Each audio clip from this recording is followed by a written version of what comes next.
Welcome into episode 478 of the Skate Podcast. I'm Brian DeFelice, joined by Bridget Prue and Scott McLaughlin. Bridget and Scott, at long last, summer is over. Training camp starts this week. Yeah, Bruins report on Wednesday for off-ice stuff. We'll be talking to Don Sweeney and Marco Sturm that day. And then first practice on Thursday. They just wrapped up the Prospects Challenge out in Buffalo, the end of rookie camp. So that's done. And yeah, now it's on to the main camp, the first official practice of the Marco Sturm era, and the build-up to opening night.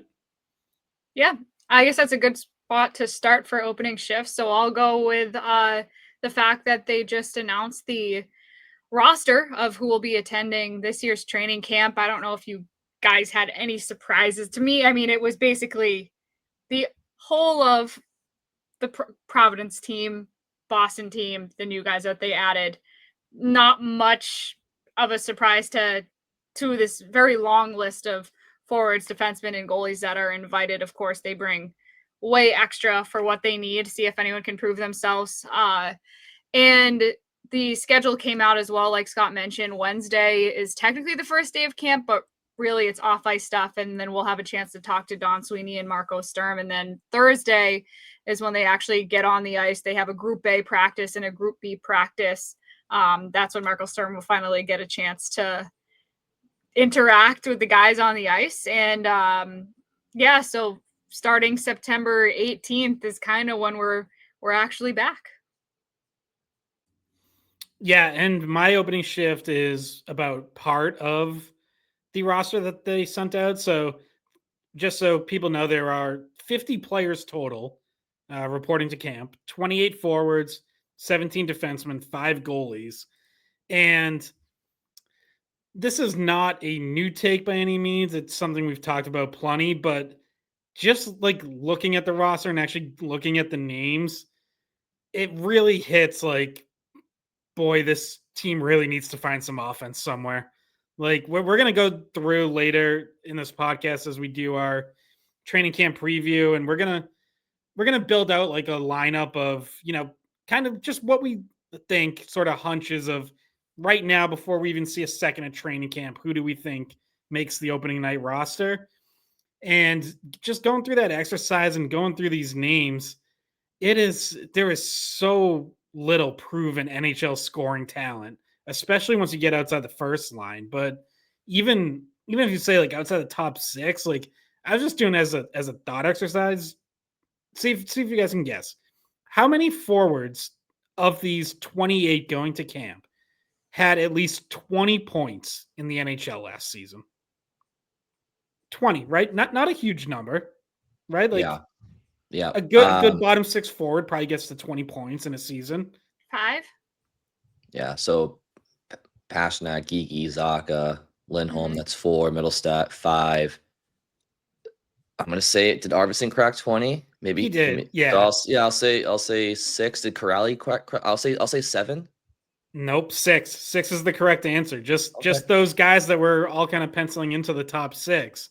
That's it. Your entire bottom 6 is either veterans who didn't score as much last year or young players who have not really yet proven themselves at the NHL level. And I just think it's such especially when you don't really have a bona fide second line, I think this team is going to be asking so much of that top line.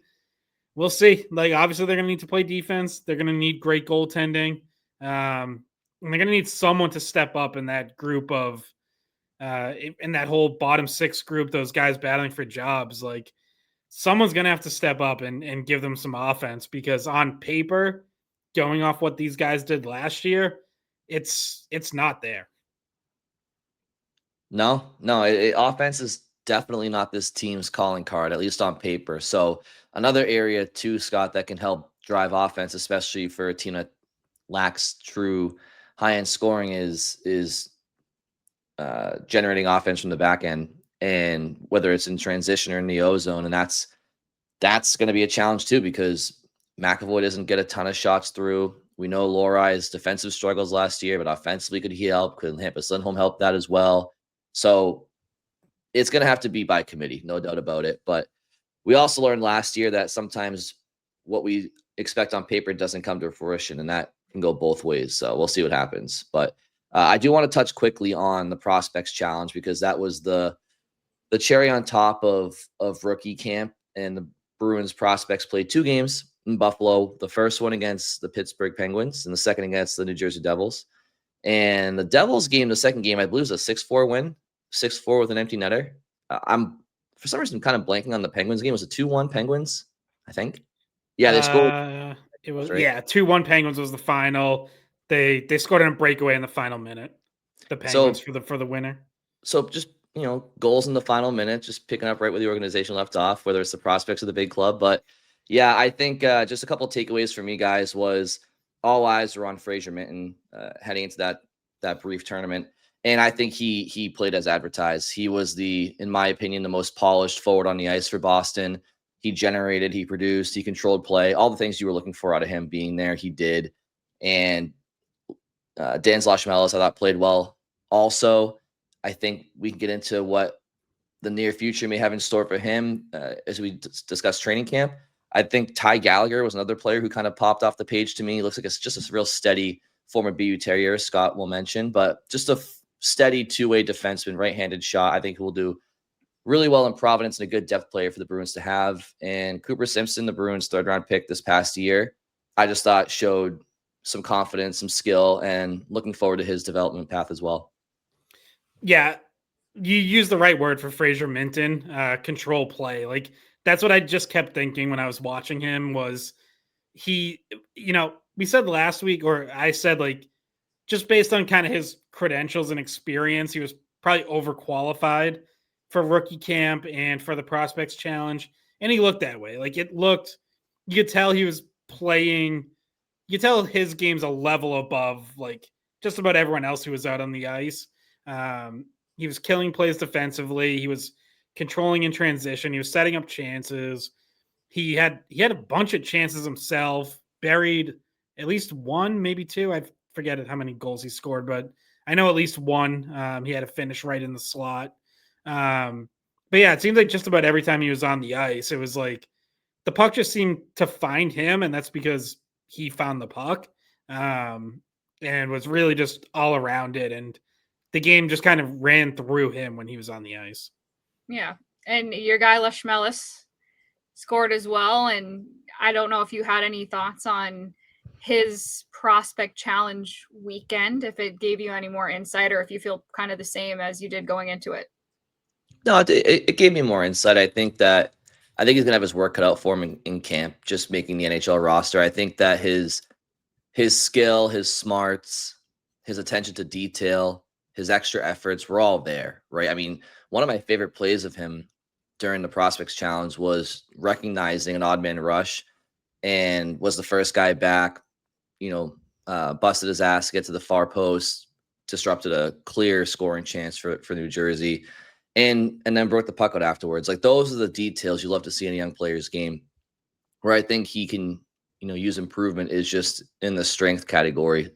Appeared to be a little bit light on his skates when it came to physical contact. Not that he was not protecting the puck well, but when push came to shove, kind of literally, he just was a little bit similar to what we talked about with Matt Patra. Kind of same thing where you just want to see him be a little bit more sturdy in some of those battles. And that's something that I think Providence can really help with. And so I'm not saying he can't make the Bruins out of training camp, but I do think that you can see where the areas are he could benefit from some more development at. Yeah, there's a lot of room for on the runway though for him to develop, considering he hasn't even spent a whole season in Providence, and most of the year last year he was at UMass. And I will say, even among the college guys, even among guys on his own team, when he was out there, he was smaller, but he was still the guy who was in front of the net winning puck battles, trying to, put a rebound in. Like, despite his size, he always seemed to find the puck. So I think, and I don't know if he was being a little bit humble when he talked to us, or maybe there was a little bit lost in translation from like the asking question standpoint. But I think it was me that asked him, what does he think he could bring? And he said, well, my hockey IQ is my biggest thing. But I'm thinking to myself, like, I've seen so many things like tangibly that he's done in his college career, like being able to cycle the puck, and like he's good in the bumper.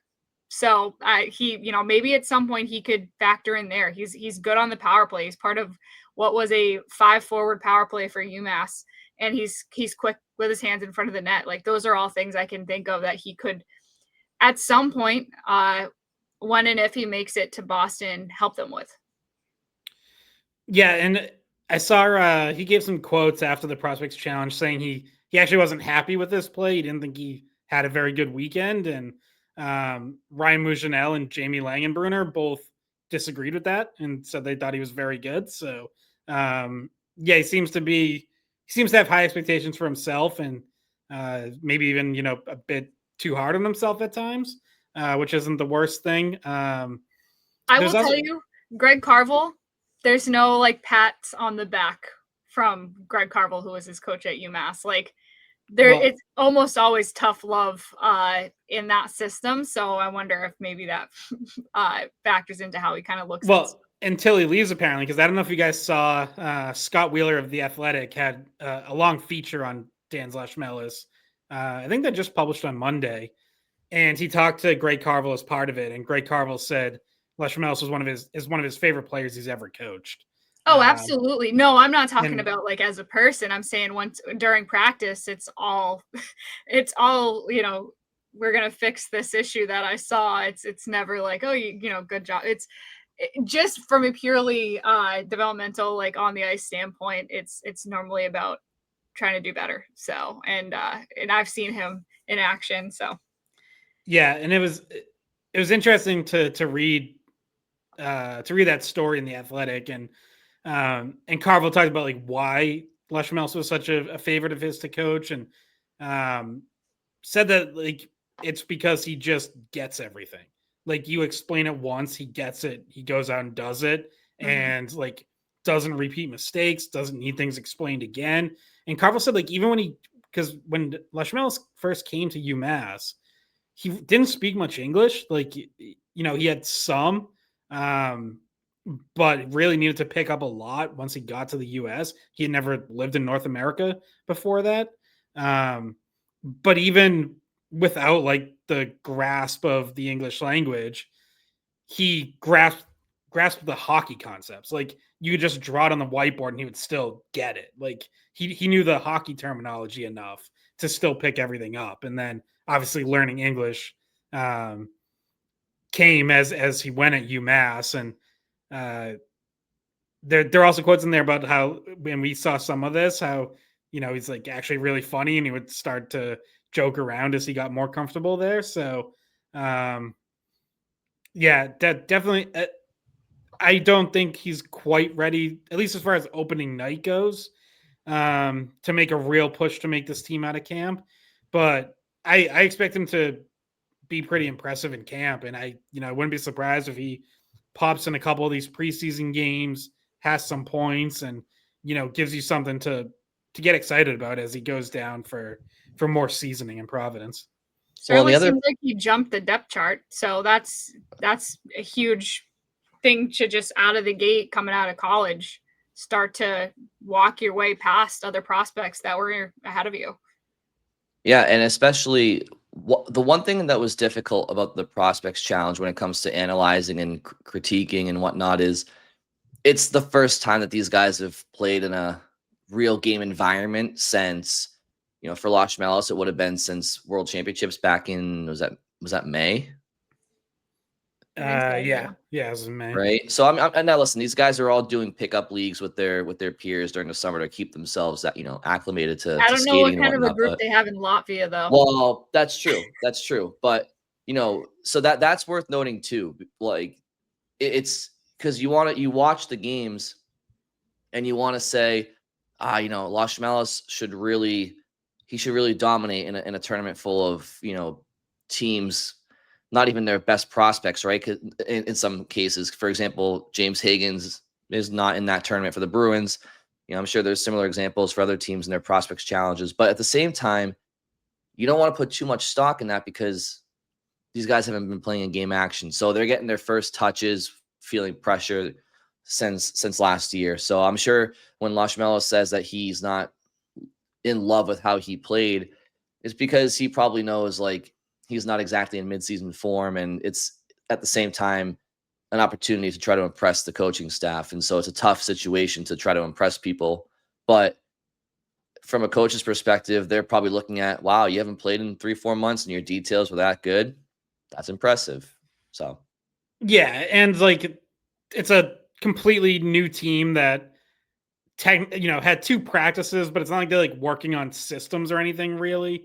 They are a little, but there's only so much you can even possibly establish in 2 practices before you go out to Buffalo and play a game. So, like you even saw like the Bruins D zone coverage was kind of a mess at times in this tournament. And it's like, sure, you try to pick apart like, oh, this defenseman did this wrong, but it's like, all right, it's also a team that hasn't played or practiced together much, and like, yeah, of course, there's going to be some breakdowns. Like, you just have to, I thought a couple of the even like on the other end, a couple of the goals the Bruins scored, it's like Minton getting wide open in the slot, or the power play goal that Lashmelis scored. It's like Minton and Lashmelis just had like a 2-on-1 on the left side of the ice, and there's no one from the Peng.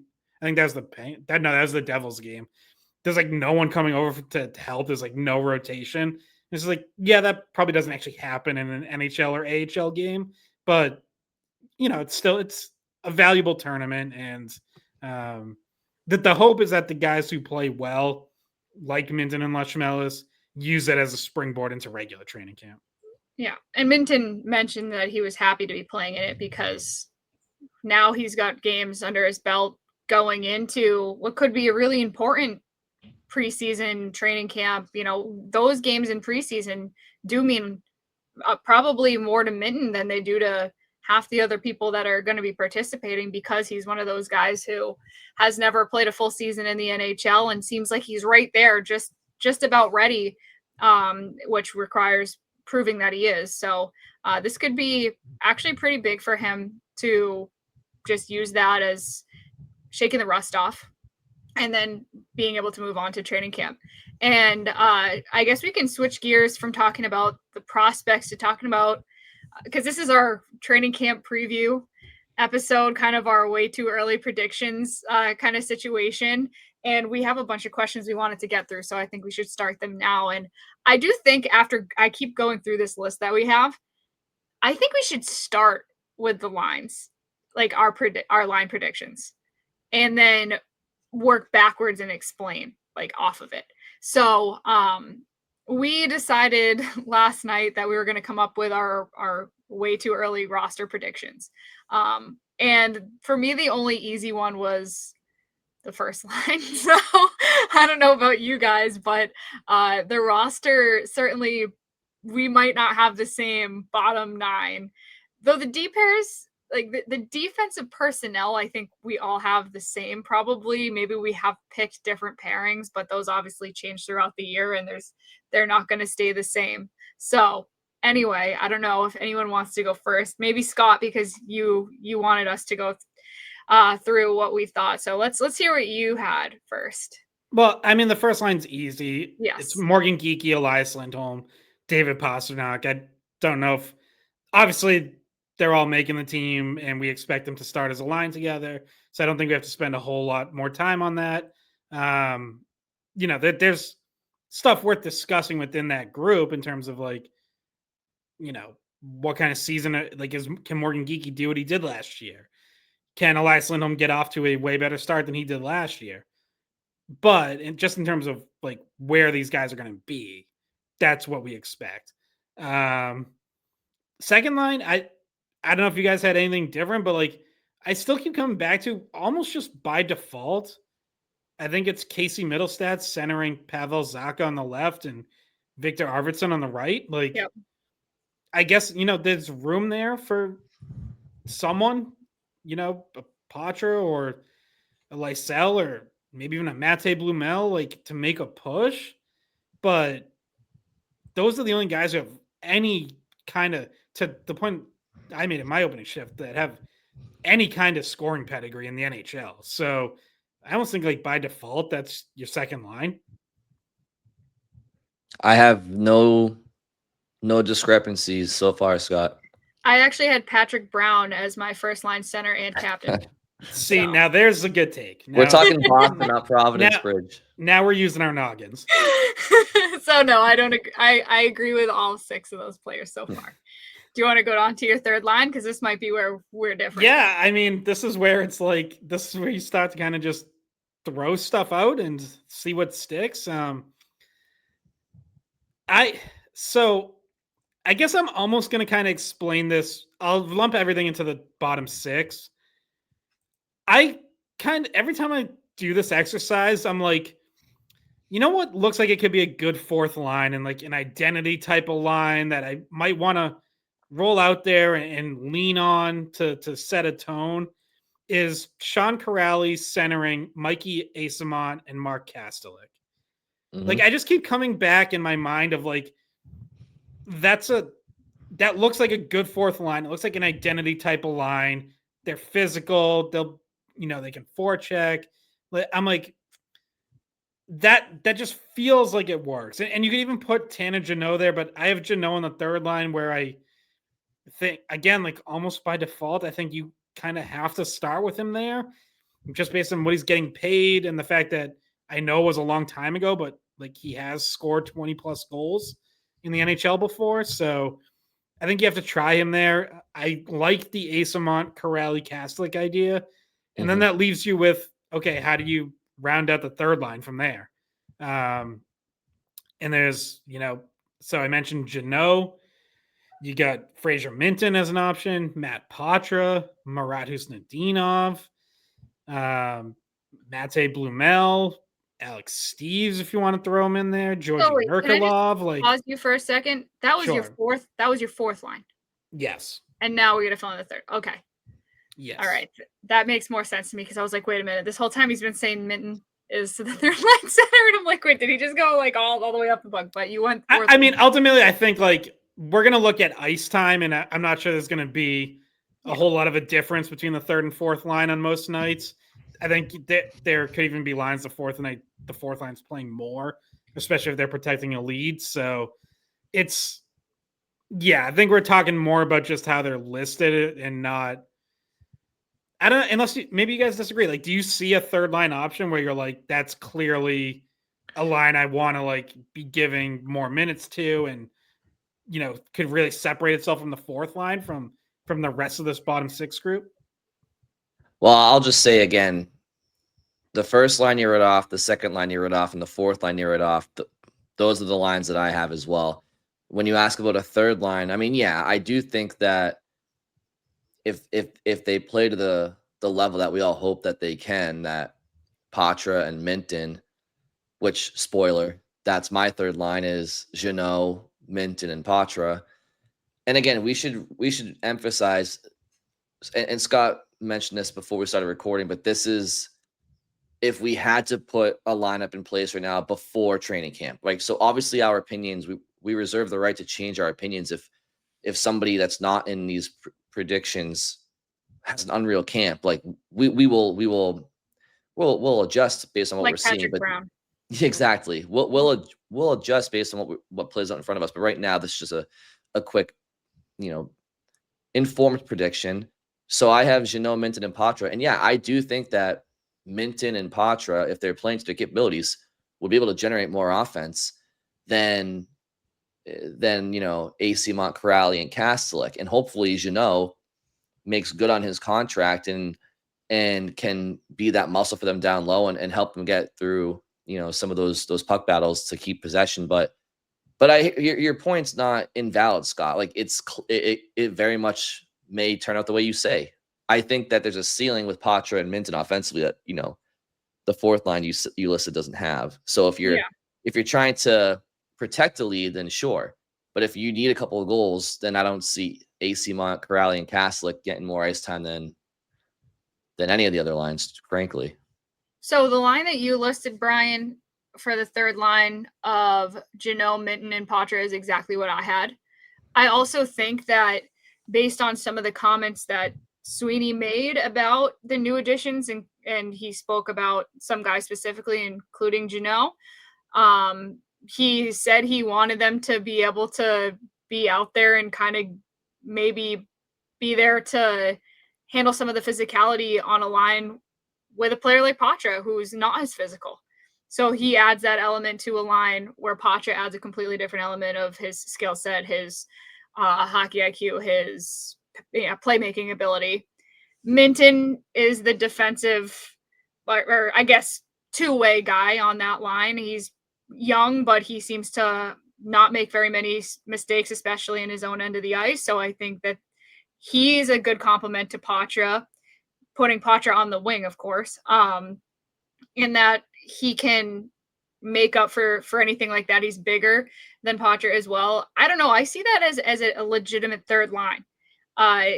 It would also require two things from those younger guys. Minton maybe being a little bit more aggressive in the offensive zone and making sure that he keeps with his details defensively, which he seems to be doing okay, but obviously a full sample size in the NHL we haven't seen yet, a full season sample size or a larger chunk. So, and then with Patra staying healthy, staying strong, winning puck battles, and then you have Janot there in case anything kind of goes haywire. Maybe he's somebody that can be there to keep the peace on that line, and which I know, Scott, you don't believe in this as an idea of having an enforcer, not even an enforcer, but somebody who plays more physical on a line isn't really protecting some of the younger guys. But it can't hurt. Like matching Janot and Patra together to me seems like a good idea. Well, if Tanner Janot plays offense the way he has the last 3 years, then he's an anchor on those guys. Like, that's the problem. Like, if Tanner Janot isn't producing offensively, then having him with Matt Patra does not help Matt Patra. Yeah, because it's true. Like we've gone over many times, Patra's playmaking ability goes as far as his line mate's ability to get open and spots where they can put pucks in. And that's why him and by the way, there's also questions about Matt Patra and Fraser Minton scoring at the NHL level. Like, yeah. We talked about this last week. Like, Minton has not produced a ton of offense as a pro so far. And Matt Patra scored a lot in the AHL last year. That was good to see. He has not put up a ton of points when he's been in the NHL. So there's also questions there. Like, and this goes for any third line combination. So it's not even to like pick apart that as a line. It's whatever combination the Bruins could put out there. It's like, there's a chance you have a third line that just does not score, and that leaves you in a really tough spot. Well, can I throw this? This was not in our questions list. Sorry, Brian. This was not in our questions list, but now as we talk it through, it comes to mind. What if Arvidsson and Patra flip on those lines, and it's like Patra and Middlestat could be a tandem that I know we've talked about how maybe they both defer. And somebody's gonna have to shoot there. And Zaka defers like that. That's why I think it almost has to be Arvidsson. Like someone has to shoot like 3 pass first guys together stuff. I'm not. Yeah, and we've talked about this before. It's like I look at the lineups that we're saying right now, and we have Arvidsson penciled in to Scott's point, just because it seems natural that that's where he'll go to start based on Boston's current situation.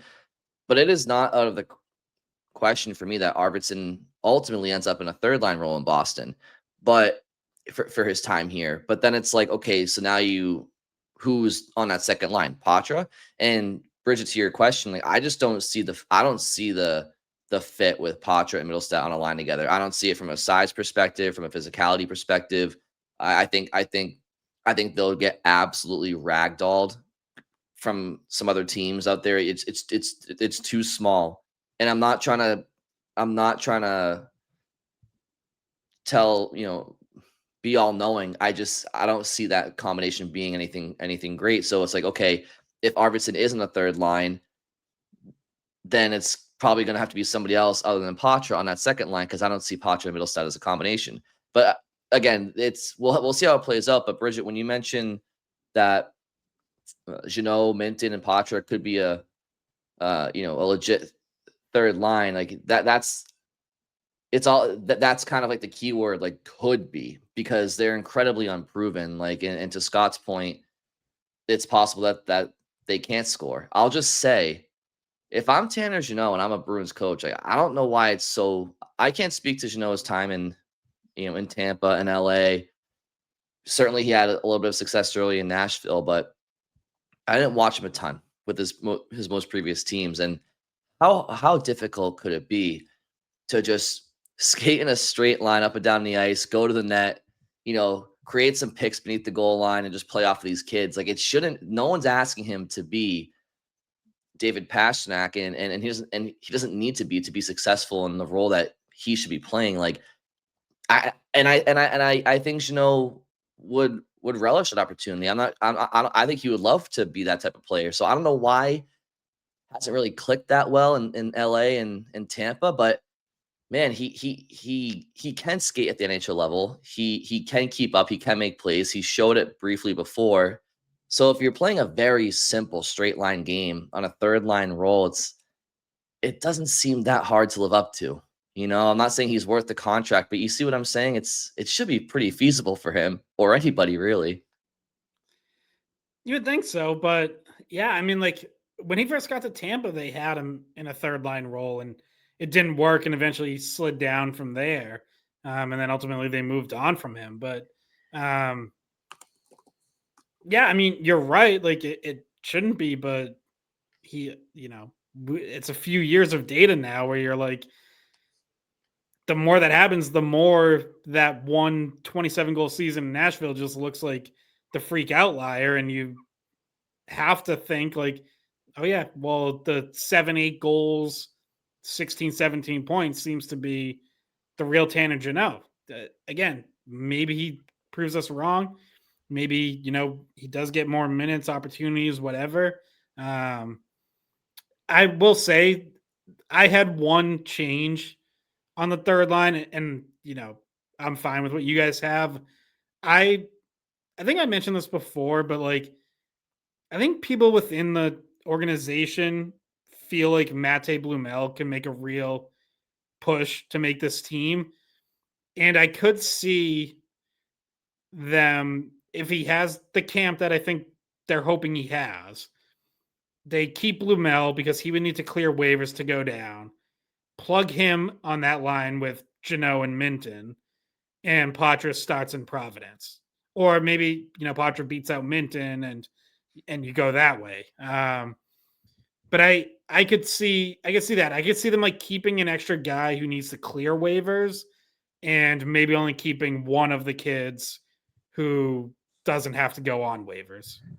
Yeah, and we've talked about that dynamic, and I really, I said Jeannot, Minton, Patra, and we talked about this offline a bunch, but even before recording today, and I'm 50-50 on is it Patra or Blumel that takes that third line right wing spot, and I wouldn't be surprised with either one of them, honestly. And to me, and we can go into extra forwards here too, because I do think that Marat Husnudinov makes the team. He would have to clear waivers. I don't think the Bruins would want to risk losing him to the waiver wire, nor should they. I mean, he's a young, promising player with good skill.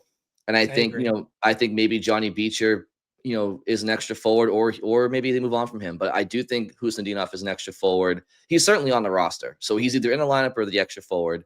And then for me, it's like, okay, so it's either Blumel is in Boston or Patra is. And if it's Blumel, exactly, they can send Patra down to Providence, no problem. If it's Patra, then they're gonna have to risk losing Blumel, and maybe he clears and goes to Providence. But I do think that you could have Blumel or Patra on that third line, but I think the extra forwards would stay the same. You understand what I'm saying? So like that roster spot to me is between Blumel and Patra, at least heading into camp. We'll see how it plays out. Yeah, and I don't think it's a huge. I mean, I also don't really know if they're at as big a risk of losing Blumel if they put him at the beginning of the season through the waiver wire, which everyone's putting a bunch of guys down at that point. So I know they want him in the organization, but if Pacha really outplays him, like that's a risk you have to just be willing to take. And I don't think it's something that they're crazy worried about. I think they probably think they could sneak him down, and if he's gone, he's gone. But but then that team that picks him up has to put him on their NHL roster. So that where he hasn't really been before. So he's been a great AHL player, but I don't know if they necessarily lose him to waivers if they do decide to put him down at the beginning of the season and choose Patra over him to start the year. So let's just talk about a few other forward names real quick before we move to the defense, because Alex Steeves is somebody we haven't talked much about on this podcast outside of the acquisition of him, but he has a similar age and profile as Blumel. He's been a pretty prolific scorer for the Toronto Marlies in the AHL. So he's a guy he's gonna have something to say. We've touched on Losh Mellis, Fabian Lysell. He's gonna be at camp, right? Is he who he is, or will he surprise and make a real push? Georgi Merkulov, same thing. Is he who he is, or will he make a push? So, Steeves, Losh Mellis, who we've talked about Losh Mellis. So Steeves, Lysell, Merkulov in particular are three guys that what do you guys have comments on them for heading into camp? Yeah, I mean, like we've been saying, it's like this team's going to be looking for offense. I know they want to reestablish their defensive identity first, but you also do need to score goals. And all those guys you just named, well, Lysell, Merkulov, Steeves in particular, like you said, Steeves is another guy like Blumel who's scored a lot at the AHL level. Merkulov has been Providence's leading scorer 3 years running, I think. And we know Lysell has the talent, even if he hasn't put it all together yet. So, yeah, if one of those guys really goes out and has a great camp for a team that's going to be star for offense, it's like you'd have to consider it, right? I mean, if Fabian Lysell is a great camp, like why wouldn't you give him a run in your top 9 and see if it works and he can help contribute? He's been in your system for a few years now. Like, in theory, we know he's never going to be great defensively, but he certainly knows, he knows the system you had been playing. We'll see how much it changes under Sturm. I don't think it's going to be like a complete unrecognizable overhaul, but you've instilled at least some basics into him by this point. So yeah, if he can grab a job, like there's a need for a player like that to emerge.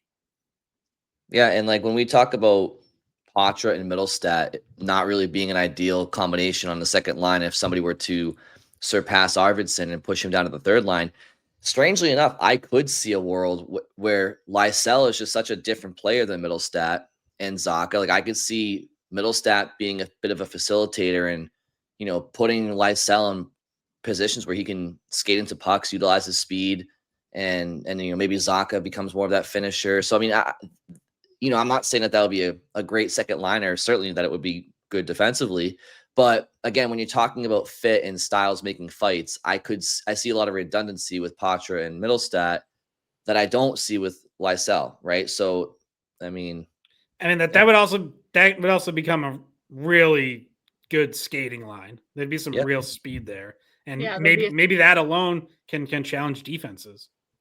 Yeah, and then you're those sandwiching. Guys. And No, yeah, Zacha is also another great setup guy, and we know that Lysell loves to fire off his shots if he can get open in the right spots. He likes to take that dot shot, kind of like Pasternak, and those two guys are certainly capable of getting it to him. And we know that Lysell's knock certainly hasn't been his shooting ability, his offensive skill set. So I could see him making the team there, but I feel like it would have to be there, though, don't you guys? Do you think he could make it on the third line? Like, I feel like it would kind of be that Arvidsson, the spot we have Arvidsson penciled into in this exercise. That's kind of the only spot that really feels like a fit for him. I mean, it depends on what Marco Sturm wants to do. Like, if he wants a third line that maybe tilts a little more offensively, then there's a spot there. I think we keep, and I've done it. I think we're all doing. Like, I think we keep defaulting to the more defensively safe players because they've told us so much about reestablishing defensive identity, but it doesn't necessarily mean that like the third line has to be 3 players who take care of their own zone first and foremost. Like Margaster might watch how this team develops over these, next couple of weeks of practice and say, you know what, like second line, we don't know if we're going to get really great consistent production. So I actually do want a third line that has a little more offense to it. And maybe talks to Sweeney about that. And there's room for it there. Like we don't, how they view all this could very much change throughout these next few weeks. Yeah, and like you could look at a second line with Zaka, Middlestad, and Arvidsson, and easily justify, okay, Zaka, Arvidsson, those are going to be our 2 more defensively responsible players. And even though Middlestad's the center and should be defensively responsible, you can see a scenario where Zaka and Arvidsson are there to kind of also, help mitigate some of those defensive deficiencies for Middlestat. And then on the third line, you're like, okay, well, we know Fraser Minton is a young, defensively responsible player. We can make sure Jeannot is defensively responsible. And then Lysell is kind of that, defensive deficiency, but at least you have a couple of guys on each line that can, defend. And then you have kind of a rogue gambler along with them. There's so many different ways this can go, which is going to be why it's going to be fascinating to, despite the lack of offensive ceiling that people talk about with the Bruins on paper, it's still going to be interesting to see how it all plays out and what combinations stick. Yeah, and you also mentioned Merkelhoff and Steves. Where would they, be able to carve a spot if they made the roster? Yeah, it's probably in like that same area. Like it's middle 6, right? None of those guys, I wouldn't imagine, are fourth liners. So it's, it's second or third line. Like that's where the more offensively tilted guys have to go. I don't want to derail us too much, guys, but I can see you stewing on something. Adam Schefter just damn near gave me a heart attack. Why? So it is 5:00 on Monday afternoon, and Adam Schefter just sent out a tweet that starts like this: Tom Brady is coming out of retirement, sort of, to join all these other players for some stupid Fanatics flag football classic.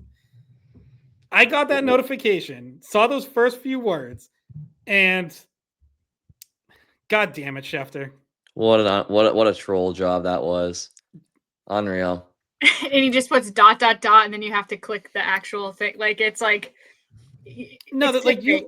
So like once I started reading, like there's more there, but like,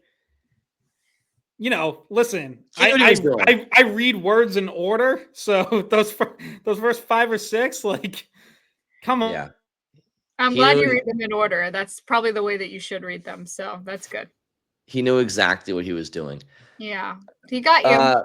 Let's quickly move on, guys, to the defense, shall we?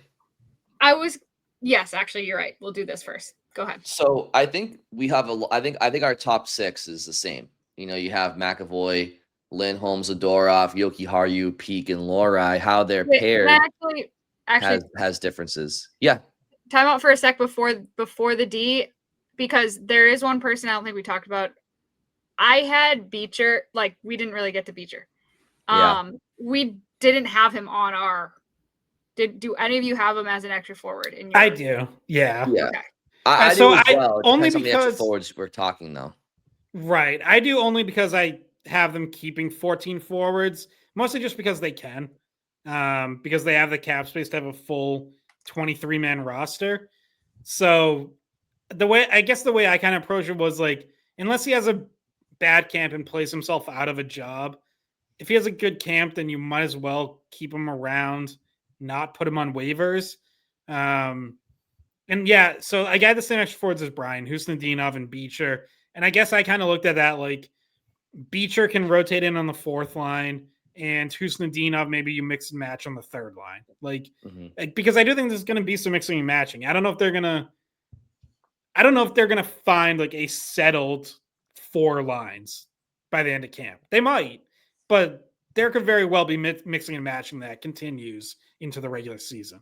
Yeah. So carry 2 extra forwards, Beecher makes it. If they carry 1 extra forward, 1 extra D, does he miss the cut to you guys? Yep.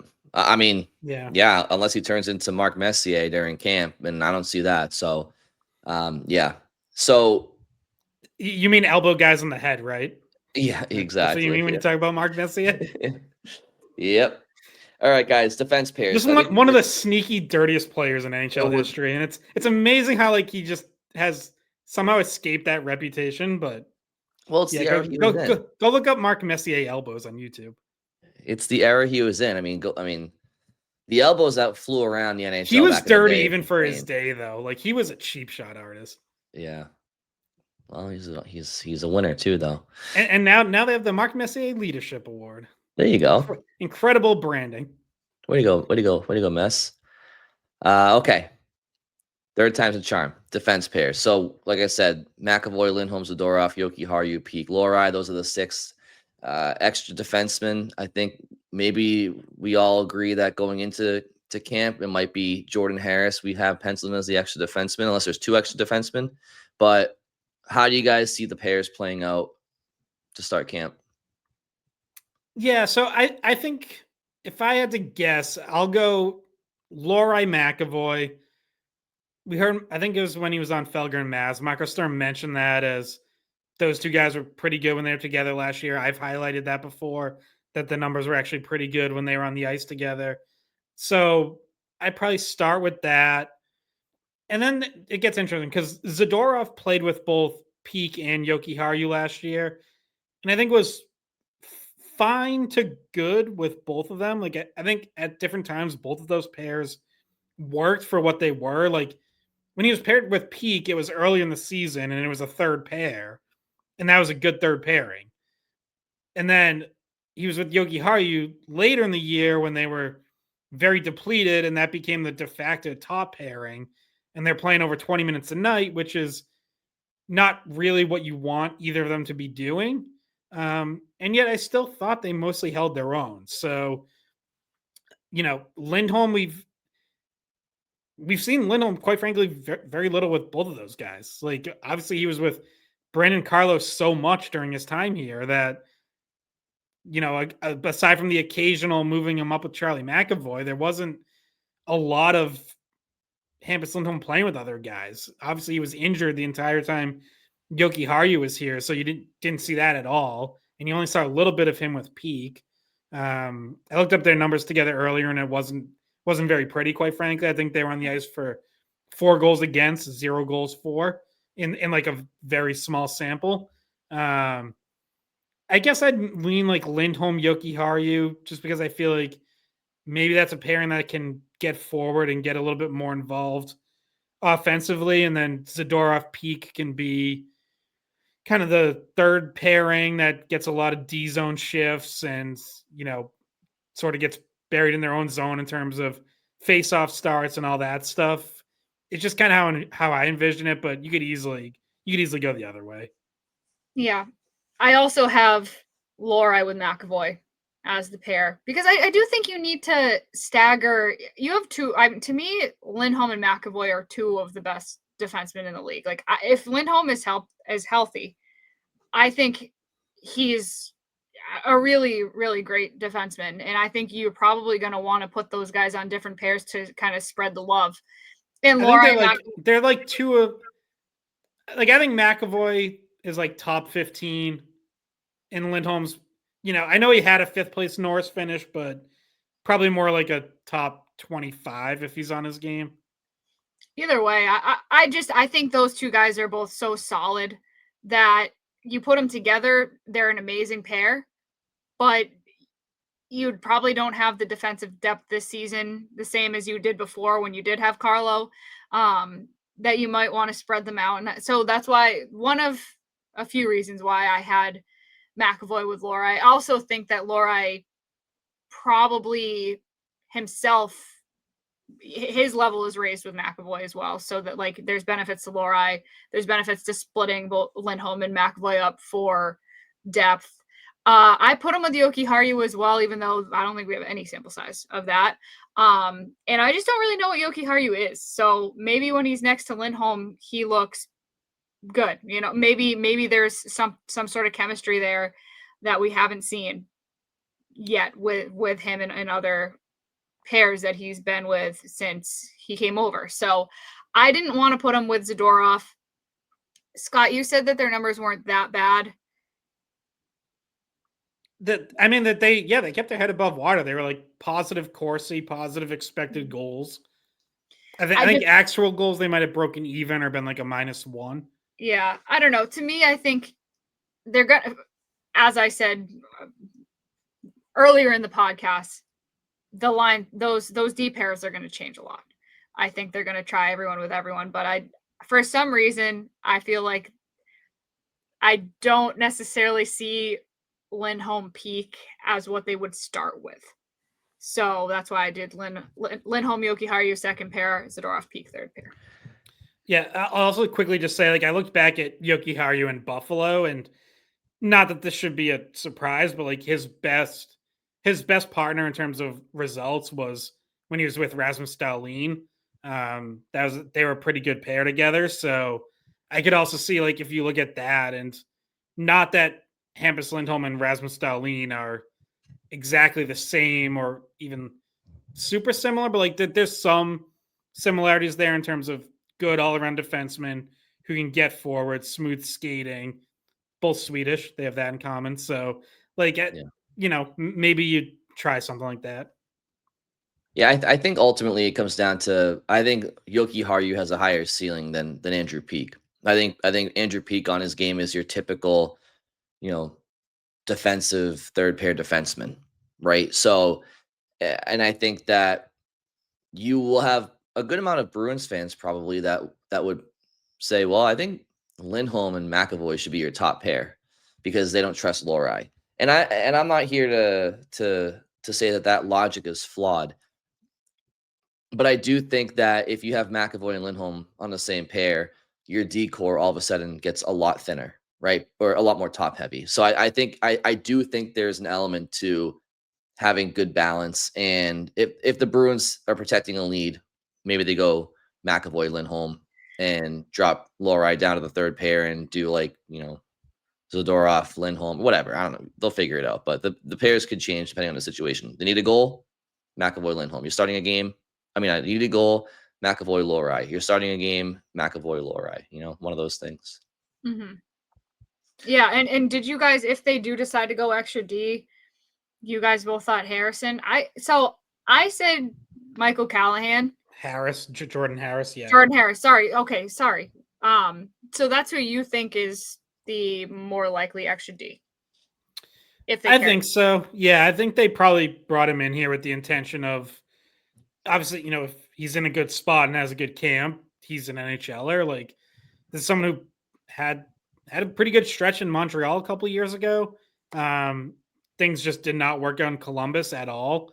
But if he's on track and in a good spot, then yeah, I can see him being I think he can play both sides, left and right.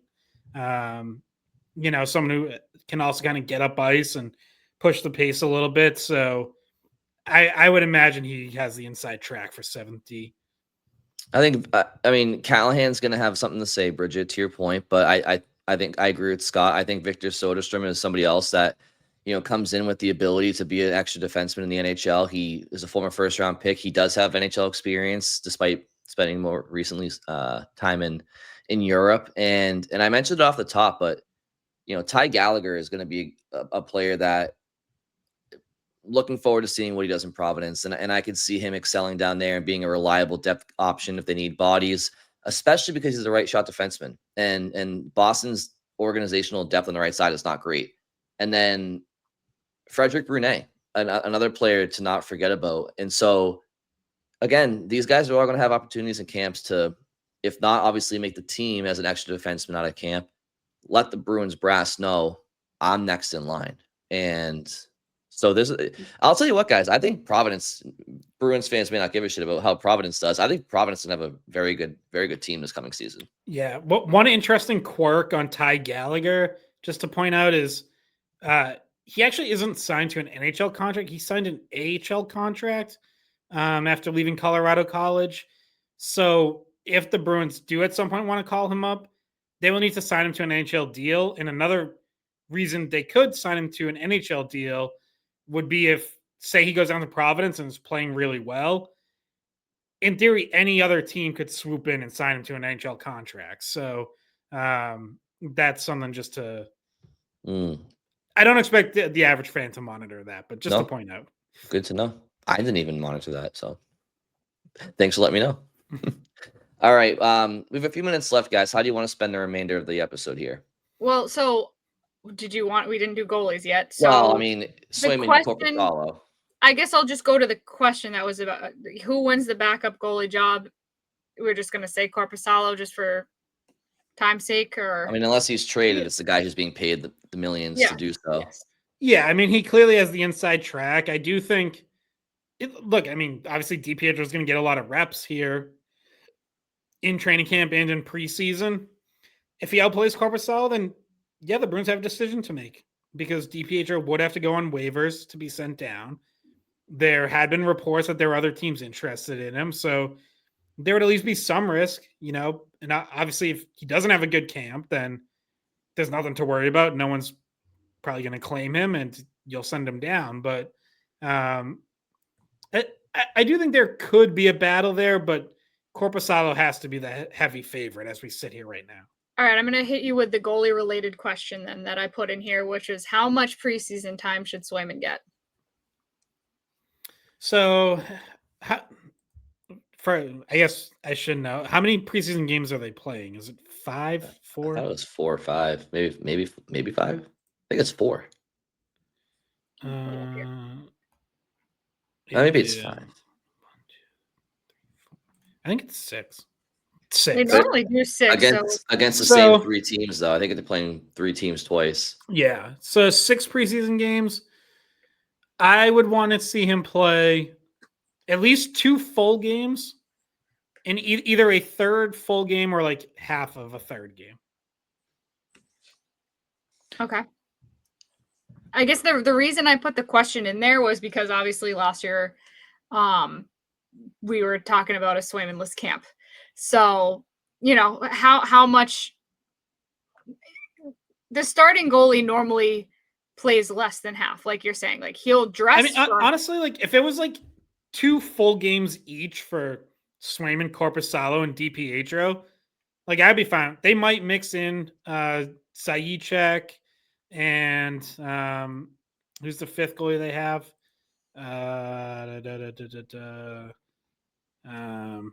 Cavalin. Yeah. Like they might mix them in, but I don't really see those guys having any shot to make the team. So if it was 2-2-2, Swayman, Corpusalo, DiPietro, like that would make sense to me.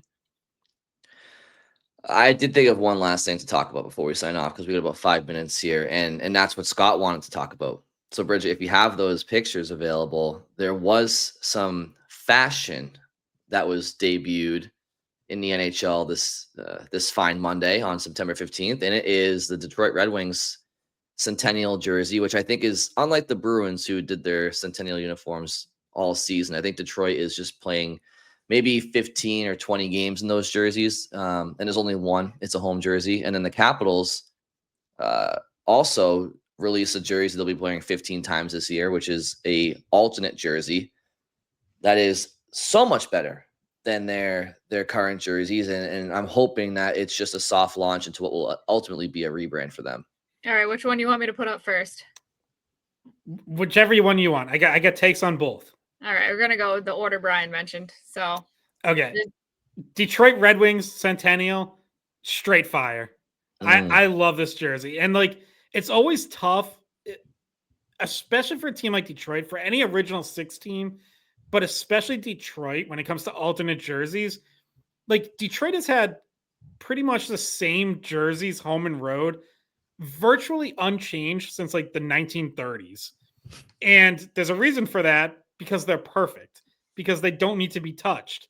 So anytime they do an alternate jersey, like you kind of have to hold your breath. But they've had some good ones in the past, and this one is excellent. Like they nailed it. That is a great jersey. It's, you know, obviously it's more stripes than their regulars. It's the biggest change. The logo is like a little like shinier. I'd almost say. Yeah, there's some specs in there too. It's a little bit different. But that really works to me. They also, by the way, they also moved the sponsor patch to the shoulder, so it's not right there front and center. Love that. Yeah, I really like that jersey. So Scott, Also, here's one question on this jersey. Sorry, Bridget. Because we have the picture, but I couldn't see you about to talk. But Scott, the Bridget, can you pull that back up real quick? yes. Thank you. Scott, to me, I think these for what these are supposed to be, I agree. These are unreal. What would you say about those laces being white or cream or whatever as opposed to red? You feel like the laces get a little bit lost in there when they're the same color as the jersey? Yeah, a little bit. So yeah, maybe white laces Mm, would be better, but yeah, very very very minor complaint, all things considered. yeah, those are Yeah. sick. What I was gonna say is I also love the small details that I think people can see on the screen if they're looking at it, but the hockey town on the back of the neck and the Stanley Cup championships at the very, very bottom you see that are on the inside of the back of the jersey.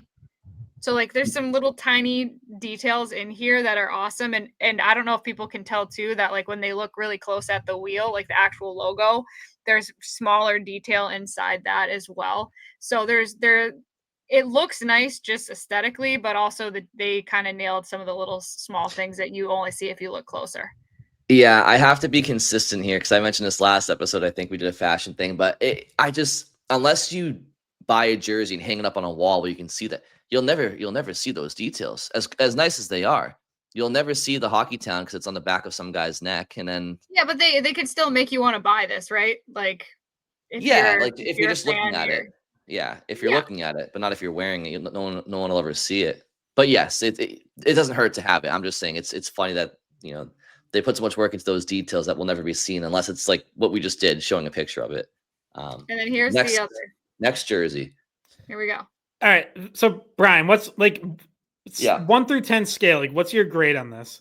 yeah, it's tough because I'm so inclined to This is compare the it. Washington Capitals, by the way, and I guess for anyone who's not watching it, obviously you can pull this up on Twitter, but it's the Capitals' new alternate jersey. But there are rumors slash reports that this could be their rebrand going forward and become their Yeah, primary home and road design. Um, so it's the Screaming Eagle is back from like call it the late 90s through the 2000 early to mid 2000s, but on red. So yeah. keeping red as the primary color, white shoulders. Okay, yeah. So what's your grade? Yeah. What's your review? So again, it's tough because like it's so much better than what they currently wear. But if I forget about what they currently wear and just grade it on like a normal scale, I'd I'd give it like a 7 out of 10. I mean, but their current ones, I would just give them like a 2 out of 10. So I'll say this: I understand that people are kind of you know uh, unsure, I'll say, about the white shoulders. I do think the white shoulders help provide some vibrancy for what I think is a really cool shoulder patch, which is the state capital. And I do think it's different. Like so many teams just wear all red that I do think the white provides a little bit of difference. And the striping is not the old flying eagle striping where it's kind of diagonal. It's more like a traditional, like, horizontal striping, which again, I kind of find, a nice modern twist. Would I design that jersey to be exactly like that if it was up to me? No. But I think it's a good jersey, a much better upgrade, and it's different. So I'll give it a 7 out of 10, Scott. I'm not a huge fan. Gotta be honest. And maybe eventually they'll grow on me a little, but I can't really get past the like they're obviously trying to combine multiple eras of Capitals history and Capitals jerseys, and it's just not really working for me. Like the Mhm. Screaming Eagle is one era, one design. Like that was on like the blue, like you said, like diagonal stripes. And then they're trying to keep the red, which has been their primary color most of their history, other than the Screaming Eagle era. But I guess my biggest problem is just like the Capitals for their first 20 years or so as a team, from like the mid 70s to the mid 90s, had some of the best jerseys in hockey history. Mhm. And they're the ones that they have worn in recent years as an alternate at times. Not, I don't know, maybe like 5 years ago. I think they wore it for, I don't know. It was one of their alternates, but yeah, if you look up like what the Capitals wore in the 1980s, like Mhm. that is just an incredible jersey, and it does have the white on the shoulder, so like that is something from that era as well. But the Capitals, that Capitals written logo with the T and Capitals as the hockey stick is a great logo. I think it looks so good on those classic jerseys. And this feels like it's just like several steps below that. Like I just wish they went back to that. So I agree, Scott, with a lot of what you said. Like, I think that the Screaming Eagle to me looks way better on the blue, navy blue, gold, teal era jerseys that they had, that the Screaming Eagle was logo for. I think it does look odd in the red, white, and blue. So I see what you're saying with that, and I also agree with you that the jerseys that they wore in That's the 80s, anti-American. the jerseys that they wore in the Saying 80s. Eagle doesn't go with red, white, and blue. Well, You're Also, yeah, gonna Brian get said you're gonna this. get canceled. Brian also said the state capital, but it's the nation's capital. It's like the did I state capital's on the shoulders. It's like that's did I the say whole state? country's I capital. didn't even hear that. Yeah, I like, I that's thought just I on thought I the said Capitol Capitol building, building. but whatever. No, I heard it. Um, I was gonna make a joke. I had to wait. so I agree that the Screaming Eagle looked better on the old colors. It kind of looks out of place here. And I also agree the 80s uniforms were a million times better than what these look like. And they should have just gone back to that. But I still stand by what I said, which is these are way better than what they currently have. So, Yeah, like, that I agree with as well. it's kind of just like it makes you torn because you're like, well, it's better, much better, but not as nearly as good as they could have been. Which is why I gave him a fair. I gave him a fair 7. Maybe a Yeah. 7 was too high, but Yeah, I think I'm around like a 5.5, maybe a 6, like somewhere in there. alrighty. Well, so the next time we record, we still may be before practice, or maybe we'll do a Thursday recording session. Yeah, we'll figure it out offline. But yeah, either Wednesday after we hear from Sweeney and Sturm, or maybe Thursday after Oh, the that's first right. Yeah, we practice. still hear from them too. All right. Well, we'll be in touch with everybody. Thank you all very much for listening. We'll talk to you soon. Hey guys, thanks for watching this Skate podcast. If you want to see more of our videos, visit our playlist. Not in front of a screen. You can listen to us on Spotify, Apple Podcasts, or wherever you get your podcasts. Don't forget to follow us on social media. And if you enjoyed this video, please don't forget to give us a thumbs up, subscribe to our channel, and leave a comment.